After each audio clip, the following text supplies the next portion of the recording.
Al-Fatihah. A'udzubillahi minasyaitonir rajim. Bismillahirrahmanirrahim. Alhamdulillahirrahmanirrahim. Maliki yaumiddin. Iyyaka na'budu wa iyyaka nasta'in. Ihdinas siratal mustaqim. Siratal ladzina an'amta 'alaihim ghairil maghdubi 'alaihim waladdallin. Sholatu wassalamu ala sayyidina Muhammadin. Sholatan yatasilu biha ruhul musalli alaihi bih. Fa yambasitu nuru sirri ta'aluki bihi wa hubbih wa yuktabu biha bi inayatillahi fi khisbih. Subhanaka la ilma lana illa ma 'allamtana innaka antal alimul hakim. Bab penjelasan terakhir tambahan tentang keterangan wajibnya bermadzhab di kitab Risalah Mbah Hasyim Asy'ari. Ini tambahan terakhir. Maksudnya kemarin-kemarin lo maca rodok cepet, maksudnya ben memang dibaleni rodok kalem. Ini gampang-gampang susah.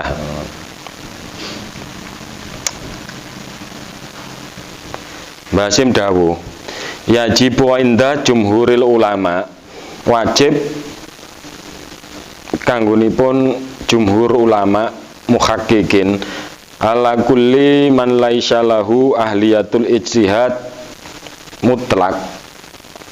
Jadi wajib ijma'i ulama itu bahwa ala kulli ing atase masing-masing tiap-tiap man laisa lahu, sing bagi setiap orang yang tidak berkemampuan ijtihad mutlak, itu wajib taklidu qaulil mujtahidin wal akhdu bi fatwahum. Wajib ngikuti kaule ulama mujtahid lan netepi fatwa. Kenapa hal ini menjadi wajib? Kenapa hal ini menjadi wajib? Pertama, Mbah Hasyim itu menukil dawuh Gusti Allah, fas'alu ahlad dzikri in kuntum la ta'lamun. Moko takono sira kabeh, tanyalah kamu semua kepada ahli dzikri, ahli dzikr, ahli hukum, ahli Quran. In kuntum la ta'lamun. Kalau kita itu ndak paham tentang sesuatu. Sing dimaknai ngeten, fa'aujabas soala, menjadi wajib, maka wajib takok ala man lam ya'lam dzalik. Takok tentang hal apa saja yang tidak dipahami tentang zikr tadi, tentang segala hal, terutama yang berhubungan dengan hukum. Wa dzalika taqlidu li alimin. Lan wong takok ya kudune kudu anut dengan yang ditanya. Wa huwa amun likulil mukhatibin. Ini berlaku umum bagi setiap orang, bagi umum. Lah kenapa itu kudu takok sing nang kene ahlad dzikr? Niku ngenten. Ini ada yang dibaleni gitu, tapi emang pelan-pelan ini sekarang baleni ini. Kenapa Gusti Allah itu sampai fas'alu, ngendikan fas'alu ahlad dzikri in kuntum la ta'lamun. Takon dikon takon nang ahline. Terutama masalah hukum, terutama yang berhubungan dengan hukum agama, tekan hukum-hukum fikih, keterangan-keterangan pemahaman tentang Al-Qur'an dan Sunnah. Pada zaman itu berarti Mbah Hasyim kan rengeng-rengeng bahwa ada banyak orang itu yang akan, ada banyak kelompok yang akan dawuh, akan membuat statement kembali ke Quran dan Sunnah dengan menafikan para ulama. Mbah Hasyim menekankan ngeten, dengan fas'alu ahla dzikr itu kita selamat dari hal yang kita putusi dewe. Karena teks itu, teks Al-Quran, teks hadis itu ya teks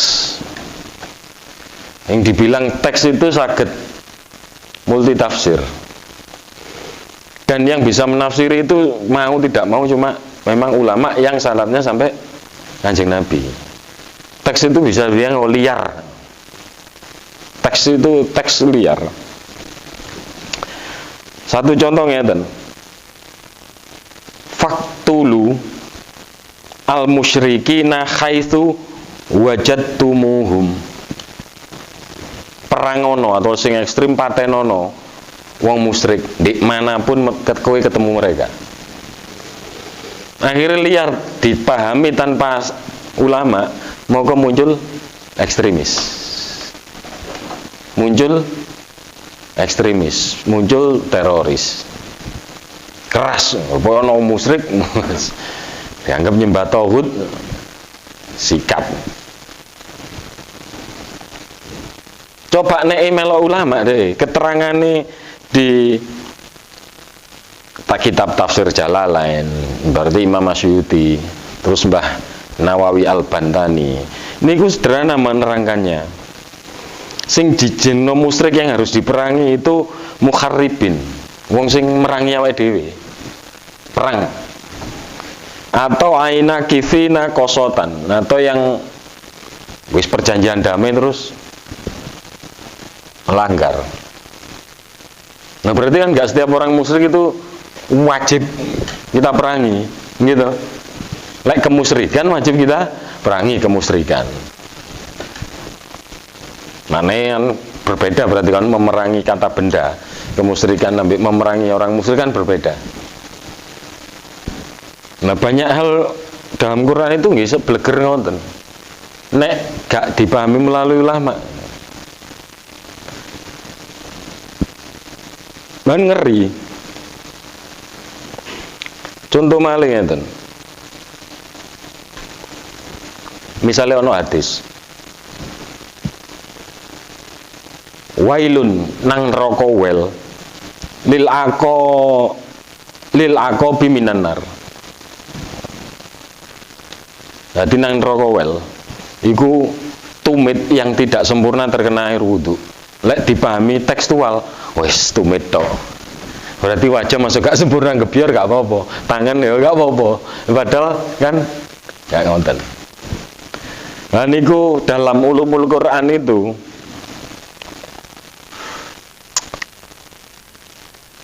wonten kaidah mamin amin ila wayuh khossoh. Jadi setiap kali keumuman itu terhadap hal yang khusus. Setiap keumuman itu terhadap yang khusus, ono sing khusus. Itu tadi. Oh iya, lek tumit iku gak sempurna iku nang neraka, maka ya wajah iya ya tangan iya, dan itu yang menerangkan ulama. Padahal teks hadisnya cuma gitu. Ngeten nek paling gampang. Nek ngoten kan angel rengeng-rengeng nggih. Dalam keumuman itu terhadap kekhususan. Contoh. Satu saat itu Mas Pandu lagi seneng, suasana kondisi seneng sak keluarga ini. Nah, ambil istri beliau seneng. Wis muarim boleh rezeki, apa lah Bu Pandu dia kalung tau apa kan seneng kondisine. Nah, terus Bu Pandu ngomong, ya suwun wis dikei hadiah, alhamdulillah sampean selama iki nang anak-anak yo ngingoni nang aku apik dan lain-lain. Wis Mas sampean njaluk apa saiki? Tak insyaallah tak turuti kabeh. Tak turuti kabeh. Mas Pandu. Yo njaluk ayo. Ayo. Paham sing kula maksud nggih? Dalam keumuman itu terdapat kekhususan. Jadi gak iso sing dianggap iku mang wis Mas sampean tak kei opo wis sampean njaluk opo tak turuti. Itu bukan berarti ya kuwabe menurut sak kabeh-kabeh ana kekhususan. Nah, Mas jauh ayu deh greges. Nah, ini kan mudah dipahami oleh ngeten. Lah itu sama. Bunuhlah faktulu musyrikina. pateno wong musyrik, bukan berarti kabeh wong musyrik, tapi ada kekhususan di dalamnya. Itu wong musyrik sing perang dengan kita, wong sing musyrik yang melanggar perjanjian. Nah, sekarang itu banyak kelompok yang tidak memahami dari ulama, makanya mengartikan berbeda. Contoh meneh yang terjadi di masyarakat, dan ini terjadi akhir-akhir ini muncul. Innallaha ala kulli syai'in qadir. Jadi dipahami bleger bahwa Gusti Allah itu Maha Kuwasa. Maha Kuwasa atas segalanya. Loh iya, memang. Tapi kemudian dijadikan satu dalil. Loh, nek Gusti Allah iki Maha Kuwasa atas segala hal, maka masyolah Kanjeng Nabi Muhammad itu sudah diturunkan. Kan ya Gusti Allah ala kulli syai'in qadir, membuat nabi baru. Nah, ini. Lah dan ini nyata di masyarakat. Sing kemarin-kemarin kalau ceritakan terjadi di bahkan di daerah kita. Berdasarkan innallaha ala kulli syai'in qadir. Lho bener kan? Dalilnya wis bener. Innallaha ala kulli syai'in qadir. Gusti Allah mau sembarang. Moko ya kudune iso. Nah, itu lek dipahami dari sisi menungso. Istilahnya wong awam. Makanya tetap kudu ana jelenterane para ulama. Lah ulama menjelaskan detail bahwa ala kulli syai'in qadir itu ta'alluqnya itu pada hal yang mungkin. Mungkin tadi bahasanya mungkin. Kemungkinan Nabi turun wis dindek ambek Gusti Allah gitu. Enggak wis iki. Maka tidak mungkin. Bukan bertakluk pada hal yang sing mohal. Gampangnya ngeten. Pasti kita beriman. Nek innallaha ala kulli syai'in qadir itu pasti kita yakin toh. Insyaallah kita yakin. Tapi ayo itu dijadikan satu hal yang logis menurut keterangan ulama, yaitu taluke pada hal yang mungkin. Wis tak gampang nong ini. Lek jelasno ayat iki kadang rada angel lek ya. Ini dibumikan. Gunyeng, bengi tahajud. Wes saking sregepe 11 rakaat. Wes tambah maneh. Ya Allah, kula yakin jenengan innallaha ala kulli syai'in qadir. Hakul yakin kula. Jenengan iku hak berkuasa atas segala sesuatu. Gak ono sing saged ngendhek jenengan berkehendak. Ya Allah, kehendakilah saya besok pagi bangun saya menjadi atalarik. Nah, mungkin enggak? Lagi ngejak bodoh tadi. Gusti Allah dijak. Lah, mungkin enggak? Itu yang meleset dari pemikiran kita bahwa innallaha ala kulli syai'in qadir dianggap Gusti Allah itu. Loh iya memang Gusti Allah ala kulli syai'in qadir, tapi ono kaidah tadi, ta'alluqnya pada hal yang mungkin. Tapi ini jadi resep loh buat jenengan kabeh. Berarti kita punya cita-cita dan kita punya doa, minimal kemungkinannya penuhi salah satu, maka ala kulli syai'in qadirnya turun potensinya. Cairpan kepin nggih toko. Sembako kayak Bu Linda. Tapi dia sudah berani mulai dari awal ngelumpuk no barang. Berarti kemungkinannya sudah ono. Karena menambah kemungkinannya makin besar, ala kulli syai'in qadir turun. Bukan ngene. Novan kau kepin gitu. Tapi awan isuk bengi ya turu tok. Mungkin gak ono. Berarti ta'alluqnya innallaha ala kulli syai'in qadir itu bertaluk pada mungkin. Yang mungkin, bukan yang mohal. Nah, lewis dari hal yang membumi ini mampu dipahami, maka diangkat balik nang ayat. Misalnya innallaha ala kulli syai'in qadir, terus kita tanya ngene nang Gusti Allah. Ayat dirullahu taala ayyud hiba dzatahul aliyah. Ya Allah, mosok jenengan mboten mungkin ngilangno keagungan zat jenengan. Lah mungkin enggak? Jadi kita njaluk supaya Gusti Allah itu menghilangkan keagungan zatnya. Wis ora mungkin. Mohal itu jenenge. Maka kaidahnya itu tadi, bahwa innallaha ala kulli syai'in qadir itu harus ono faktor mungkin itu yang dipenuhi. Siji lah paling enggak. Makanya itu hebat dipakai oleh wong pelatihan-pelatihan manajemen, marketing dan lain-lain. Mungkin Go Seven, sopo mungkin Mas Teguh pernah karena berada di perusahaan besar dulu. Nek kita punya usaha, kepin ya usaha, maka ojo ngenteni semuanya terpenuhi sih. Tadi diceritakno ngene lek di pelatihan manajemen iki. Kepin dodol gedang goreng, minimal saiki tuku sudile dhisik. Maka mungkinnya terpenuhi. Sapa ngerti meneh iso tuku wajan, kompor, kulaan. Lele wong ngono-ngono mampu mengadopsi ayat ini. Mosok ade sing Islam ini kalah. Nanti kemungkinannya ciptakan dulu, penuhi dulu. Berusaha memenuhi. Ya, nek sing memenuhi kan Gusti Allah. Tapi kita berusaha memenuhi. Kemungkinannya dipenuhi, maka ala kulli syai'in qadir turun. Jadi gak cuma angen-angen. Gak cuma angen-angen. Nah, kita kan selama ini salah, salah memang memahami. Ala kulli syai'in qadir. Makanya tetap menurut Mbak Hashim, memang kudu melok madzhab, melok anut ulama. Dan itu berlaku di ilmu apapun, terutama ilmu agama. Terutama ilmu agama. Nek direng-reng dhewe bahaya. Nyeng ya, meni aja ndonga ngono. Kon ngene ya Allah kula dados artis. Wah nyekel gitar gak tahu, belajar acting enggak. Harus dipenuhi. Ya, harus dipenuhi. Itu salah satu contoh bagaimana kita itu keliru dalam banyak hal memahami. Ya salah satunya iku mang lho, contoh paling gampang, paling guyon tapi cepet ya iku mang. Sembarang mas sampean jawab apa tak turuti. Ya iki jawab wayu iki.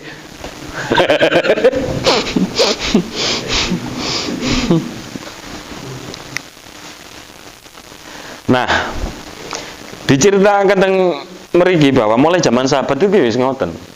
Takok. Berarti zaman sahabat itu ono sing awam. Takok nang sahabat sing paham. Nah ini biasa, memang kita kudu anut, gitu, ben gak keliru. Yang kedua, wonten penjelasan tambahan saking Mbah Mun niku ngenten tentang ngaji kitab niki. Di samping fas'alu ahla dzikri in kuntum la ta'lamun, ngeten tambahane. Awake dhewe iki dikon maca ihdinas siratal mustaqim, siratal ladzina an'amta alaihim. Ya Allah tunjukilah jalan sebagaimana engkau jalani wong sing wis diberi nikmat, bukan sirotoka. Lali mang aku tenggo papan tulis.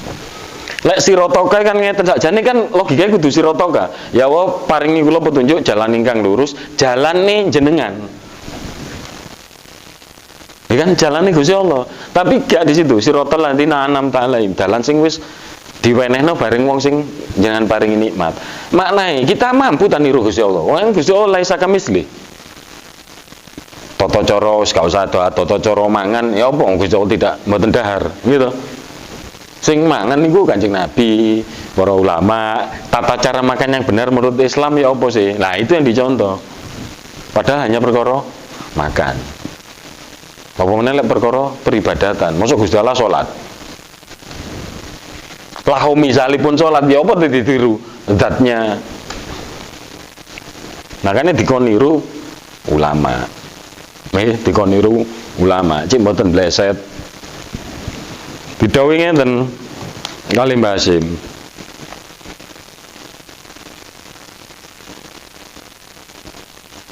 Wali anna fahuma al-ami minal kitab, pemahaman wong sing awam minal kitab, pemahaman saking kitab was sunnati lan pemahaman tentang sunnah iku sakitun gugur an khizi al-i'tibari ilam yuwafiqi afhama ulama ahlil haqqi al-akabiri al-akhyari.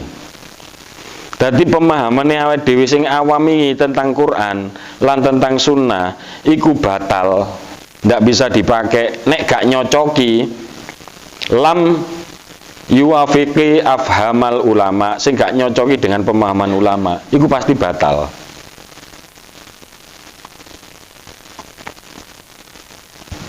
Ulama sing melok sawadul a'dham, melok golongan besar, sing akabiri al-akhyar, sing terkenal lan terpilih. Nah kan jelas saya dewi, misalnya wah aku anut Mbah Hashim terkenal, ya terpilih, terbukti gitu. Ojo on melok apa melok iku lho, iku wali iku. Dianggap wali iku. Wali jadab iku. Wah, langsung sing ulang iku wali dhuwure. Muridnya mek loro di bae. Nah itu. Jadi berarti gak terkenal, gak terpilih. Nah itu saja dinut. Terutama nanti yang penjelasan ini keluar dari penjelasan ulama terdahulu. Masih ada nggak dalil Quran, nggak dalil hadis, tapi yang tidak ada nyocoki keterangan ulama zaman dulu. Baik melalui kitab-kitabnya atau guru-guru kita yang dawuh langsung, maka nggak usah dinut, pasti meleset. Terutama pemahaman tentang hukum, tentang agama. Wis tentang urip lho ya lah kan fasalu ala dzikri in kuntum la ta'lamun. Ono kejadian urip adireng-reng dewi disimpulno dewi. Padahal kita bukan ahlinya di situ, meleset. Sampai Mbah Hasyim dawuh ngeten. Fa inna kulla mubtadiin wa dhallin. Moko sak temen-temen nih tiap-tiap wong sing sering melakukan bid'ah. Bid'ah versi Mbah Hasyim lho ini ya, bukan versi sing ono-ono itu. Setiap orang yang melakukan bid'ah wa dhallin lan sing tersesat, yafhamu ahkamahu, memahami hukum iku batilatan minal kitab, rusak pasti pemahaman tentang kitab was sunnatan.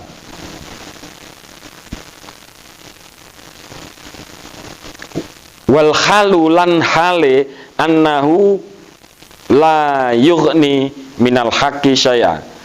Hale iku ora cukup, ora nyukupi kebenaran. Jadi kita memahami langsung dari Quran dan Sunnah tanpa nyantolno keterangan ulama di situ pasti sesat. Ini dawuh nes kula lho nggih. Ijma ulama yang dinukil oleh Mbah Hasyim. Ayo. Makanya sing ngaji ku nggih wis ngaji sing umum. Maksudnya umum ngeten. Angger masya tukang becak sing ngajar nggih, tapi angger dhek memang nggo kitab. Maksudnya ku dhek mentaklukkan dirinya terhadap pendapatnya terhadap pendapat ulama, jumhur ulama, wis pasti bener. Lek mboten sereng-rengen pasti salah. Pasti salah. Niki dawuh Mbah Hasyim. Makanya akhirnya kali Mbah Hasyim niku dibatasi. Ulama sebenarnya yang membatasi, cuma Mbah Hasyim itu menguatkan bahwa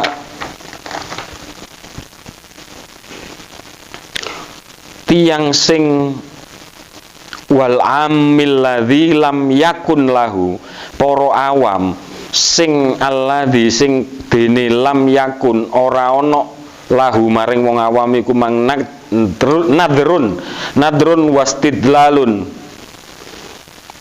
bagi wong awam sing tidak punya kemampuan mengambil dalil. Walam yakro kitaban fi furu'il madhabi, lan ora pernah sinau, ora pernah maca tentang kitab-kitab furu'iyah, tentang berbagai mazhab. Idza qala, lamun dee wong sing awam ngomong ana syafi'iyun, aku iki bermadzhab Syafi'i, lam yuk tabaro, ora den hitung, tidak diperhitungkan, hadza kadzalik bimujarrodi al-qauli, kata-kata itu tidak bisa dipertimbangkan. Maknanya berarti wong sing tidak punya kemampuan untuk mengambil dalil sinau, maka dia tidak boleh berfatwa. Wingi-wingi wis dijelaskan tuh ya, betapa ada kesalahan tentang fatwa itu yang justru salah. Berarti gak iso misalnya aku ki madzhabku Imam Syafi'i, maka menurut Imam Syafi'i sholat itu gini. Selama kita tidak punya kemampuan untuk mengambil dalil dan tidak pernah sinau itu secara khusus, Sinau fikih maknanya berarti kita tidak boleh berfatwa. Engko salah kaprah. Engko sakjane sah dianggap gak sah, gitu. Ada banyak kejadian di kita itu, ngono kan ya. Ada banyak kejadian yang justru malah menjauhkan umat dari Tuhannya. Karena tinggal soalnya gak paham. Coba pahami santai mawon. Gitu, santai mawon. Enggak paham ya malah dadi angel. Nah itu apa pentingnya bahwa kita harus bermadzhab tambah ulama. Tapi Mbah Hasyim ini nggih pas nyenan. Berarti di Indonesia dia berfatwa itu pas karena kondisi Indonesia macam-macam wong ngeten. Tapi ya di belahan dunia manapun hukumnya ngeten. Wala yajibu 'alal 'ammi iltizami madhabin fi kulli hadisatin. Wala yajibu, ora wajib bagi wong awam itu iltizami netepi satu madhab di tiap-tiap kejadian. Jadi kondisi itu kita bisa berubah madhab, kita bisa berubah madhab. Tapi perubahan itu tidak koyok misalnya dicampur aduk antara lek aku wudu nggak iki, lek sholat nggak madhab iki, bukan begitu. Bukan begitu. Misalnya nanti dijelaskan di belakang terakhir nih. Kayak dewe begini nggih, mazhab Imam Syafi'i sentuhan dengan istri kita batal. Nek ade lunga haji ya enggak. Ade umroh pindah mazhab. Terus maling ngenten. Ini yang menarik, yang kadang tidak disadari orang. Terakhir nih. Kula waca sik. Walil muqallidi taqlidu ghairi imamahu fi hadatsatin. Falahu ay yuqallida imaman fi sholati duhri masalan wa yuqallidu imaman akhara fi sholatil asri. Wa taqlidu ba'dal amali jaizun. Hati wong niku ngenten misale. Mas Andi salat asar. Nggih mazhab Imam Syafi'i. Menurut dia iku wis sah. Lah tapi ternyata setelah sholat ternyata ono sing ngomong menurut mazhab Syafi'i iku gak sah. Menurut mazhab Syafi'i itu gak sah. Lah Mas Andi yo angen-angen iku manggae mazhab Syafi'i. Angen-angen iku wis sah. Tapi ternyata gak sah. Maka selama menurut mazhab lain itu sah, maka Mas Andi tidak wajib mengulang sholatnya. Jadi amal setelah ba'da amal, pindah setelah ba'da amal itu jaizun, diterima dari Mbak Hasyim, boleh. Pak Pri sholat, menurut Pak Pri itu iki aku mazhab Syafi'i, menurut mazhab Syafi'i iki sah. Wis sholat kan? Ternyata terus dikandani Mas Andi, gak sah Pak Pri. Cuman kurang ini mang. Selesaikan sholat, tapi ternyata misalnya menurut mazhab Imam Malik itu sah, maka Pak Pri boleh intikal mazhab saat itu dan diterima, gak usah ngulang maneh. Maka misal karo wonge tapi yakin menurut mazhab Syafi'i, yakin dhek oleh sholat subuh gadek kunut. Yang sebelumnya menurut orang ini, menurut Pak Pri ini sah, masuk gadek kunut. Maka setelah sholat dikasih tahu, menurut mazhab Syafi'i gak sah. Tapi menurut mazhab Ibnu Hanifah sah, maka jangan gak usah ngulang sholat. Tapi kondisinya berarti nek gak mau nih kan gak ero. Lah tapi setelah wis ero ternyata menurut mazhab Syafi'i gak sah, maka jangan juga harus sholat sesuai dengan mazhab Syafi'i. Nah, di sini berarti gelem gak gelem ade kudu ngaji fikih. Ayo. Ojo ngene, wis aku mending karo ae. Cek selamat. Nah ini yo gak ngene. Nah.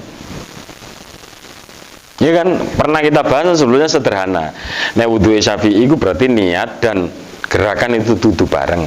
Ya wis pernah tau misalnya nawa itu. Nah, berarti yang wudu ala madzhab Syafi'i. Salate ala madzhab Syafi'i. Salate madzhab Syafi'i piye? Saiki berarti sebelum salat ana wudu. Tata cara wudu Syafi'i itu piye?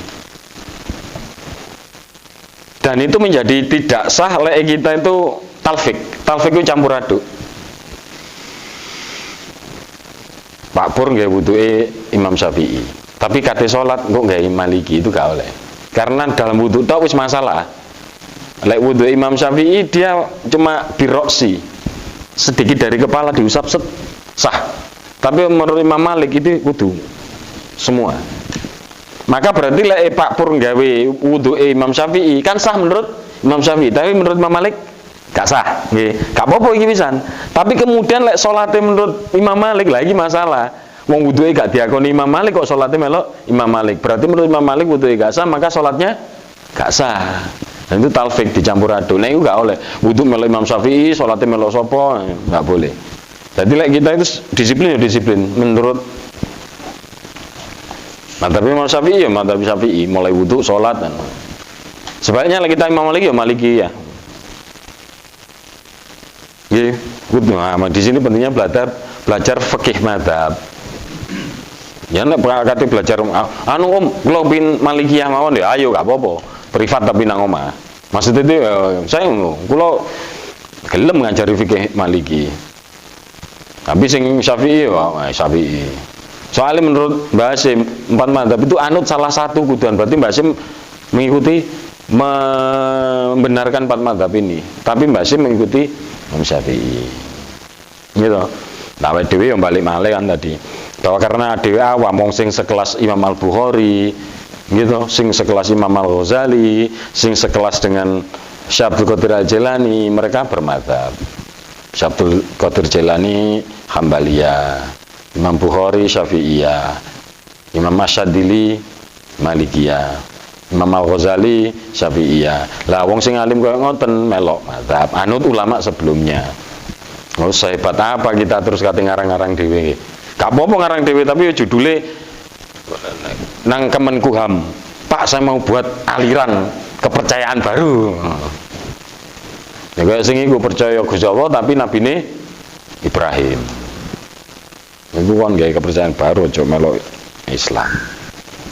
Nah, tapi dari semua itu, dari sing kabeh itu bahwa kitab ini Ahlus Sunnah wal Jamaah.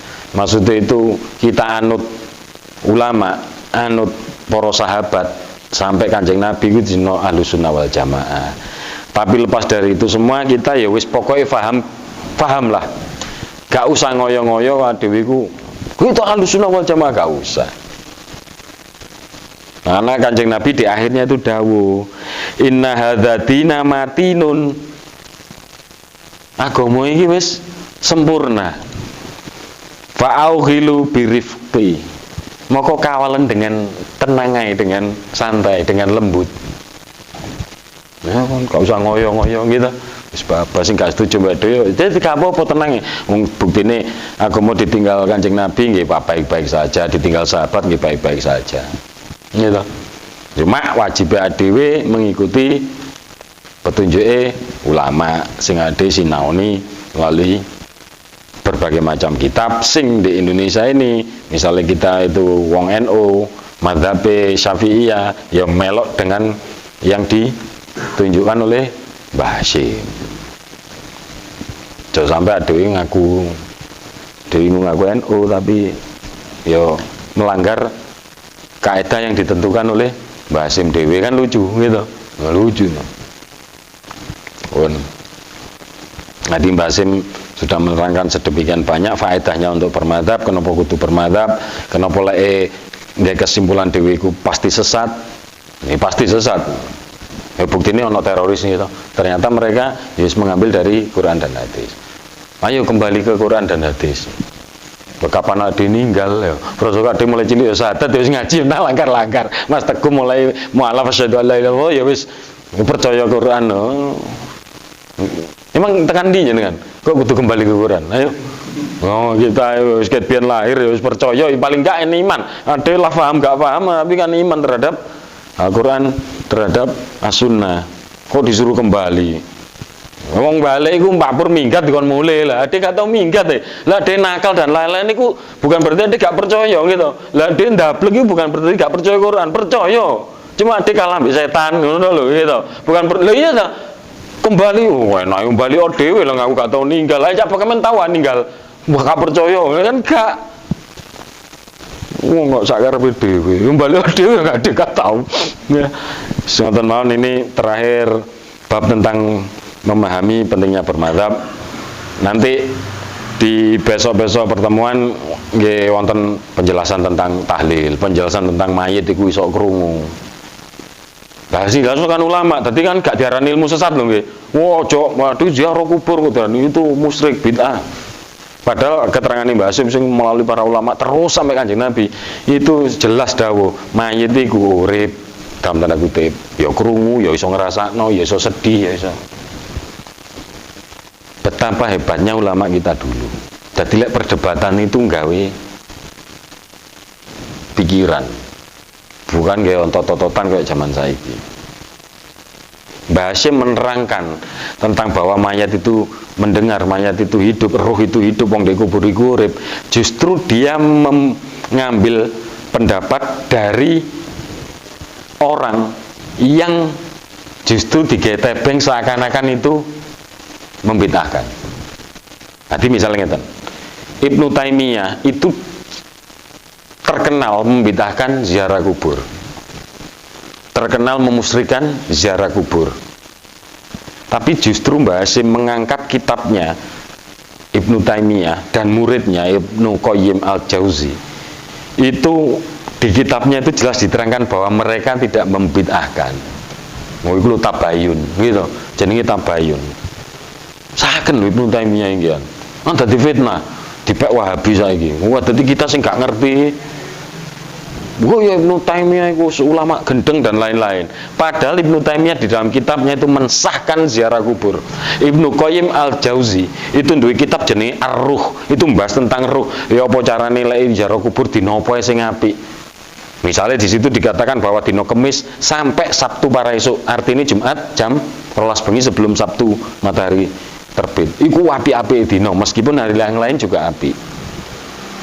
Nah, iku dipek Wahabi digawe benteng bahwa mereka ulama itu membid'ahkan, padahal mereka justru menerangkan betapa apike ziarah kubur, malah dikei waktu-waktu terbaiknya. Carane ditutui lah ade teko kubur iku sing ndek kubur iku tangi. Seneng ndongakno dhewe, sekelilingnya ya seneng ndongakno dhewe. Ngono kok. Makanya kita juga membenci ulama ABCD itu ojo kesusu sik. Tabayun sik dengan keilmuan. Kaya tata carae para ulama biyen gitu. Mbah Dahlan, Mbah Hasyim, Mbah Dahlan Jampes. Para ulama-ulama itu selalu tabayun. Jadi ada gak gampang melok-melok sing kono wis jarane sik goblok sing sebelah kono gitu. Tapi ada sing pinter. Sing pinter. Nah, maknanya ini wow, wajib kula belajar banyak untuk memberikan informasi. Wajib jangan cuma ngrungokno. Wis ngrungokno mosok gak gelem gitu. Padahal iku nggih wajib. Mugi-mugi awak dhewe angsal barokah Mbah Hasyim Asy'ari, muga-muga dhewe lek ancen NU nggih NU sing sejati, sing gak hanya ngaku tok tapi sing temenan bil ilmi. Gandolan sarung temenan nang Mbah Hasyim.